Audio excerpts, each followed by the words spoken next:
ഒരാളെ വിശ്വസിച്ചു.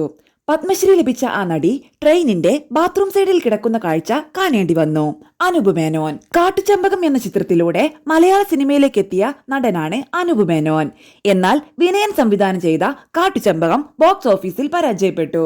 ശേഷം 6 വർഷങ്ങൾക്ക് ശേഷം രഞ്ജിത്ത് സംവിധാനം ചെയ്ത തിരക്കഥ എന്ന ചിത്രത്തിലൂടെയാണ് അദ്ദേഹം മലയാളത്തിൽ ശ്രദ്ധേയമായ ഒരു തിരിച്ചുവരവ് നടത്തുന്നത്. പകൽ നക്ഷത്രങ്ങൾ, ബ്യൂട്ടിഫുൾ തുടങ്ങിയ സിനിമകൾക്ക് തിരക്കഥ ഒരുക്കിയ അനൂപ് പത്മ എന്ന സിനിമാ സംവിധാനവും ചെയ്തിട്ടുണ്ട്.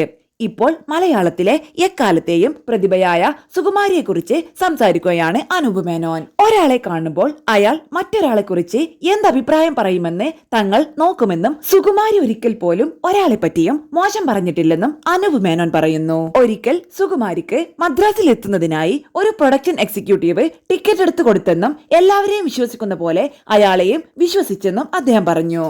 എന്നാൽ ട്രെയിനിൽ കയറിയപ്പോഴാണ് ടിക്കറ്റ് വെയിറ്റിംഗ് ലിസ്റ്റിലാണെന്നും അത് 35 ആണെന്നും അറിയുന്നതെന്നും പിറ്റേന്ന് മദ്രാസിൽ എത്തേണ്ടതുകൊണ്ട് ബാത്റൂമിന്റെ സൈഡിൽ പുതച്ചു കിടക്കേണ്ട കാഴ്ച കാണേണ്ടി വന്നെന്നും അദ്ദേഹം കൂട്ടിച്ചേർത്തു. അമൃത ടിവിയിൽ സംസാരിക്കുകയായിരുന്നു അനൂപ് മേനോൻ.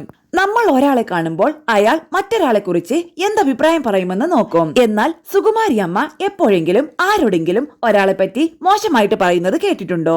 ഒരിക്കൽ കേൾക്കാൻ പറ്റില്ല. അതുതന്നെയാണ് നമുക്കും ആകരുതെന്ന് തോന്നുന്നത്. അമ്മയെ പറ്റിയുള്ള ഏറ്റവും സ്റ്റാർക്ക് ആയിട്ടുള്ള ഓർമ്മ.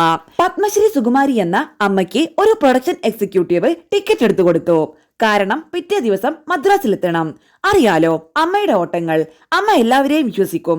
അതുപോലെ ഇവനെയും വിശ്വസിച്ചു. ട്രെയിനിൽ കയറിയപ്പോഴാണ് അറിയുന്നത് ഈ ടിക്കറ്റ് വെയിറ്റിംഗ് ലിസ്റ്റ് 35 ആണെന്ന്. നമ്മളൊക്കെ ആണെങ്കിൽ എന്ത് ചെയ്യണമെന്ന് കൂടി ആലോചിക്കണം. പിറ്റേ ദിവസം മദ്രാസിൽ എത്തണമെന്നുള്ളത് കൊണ്ട് പത്മശ്രീ സുകുമാരി ബാത്റൂമിന്റെ സൈഡിൽ ഏതോ മറ്റൊരു കാരുണ്യത്തിന്റെ പുതപ്പുമായി കിടക്കേണ്ട കാഴ്ച കാണേണ്ടി വന്നു.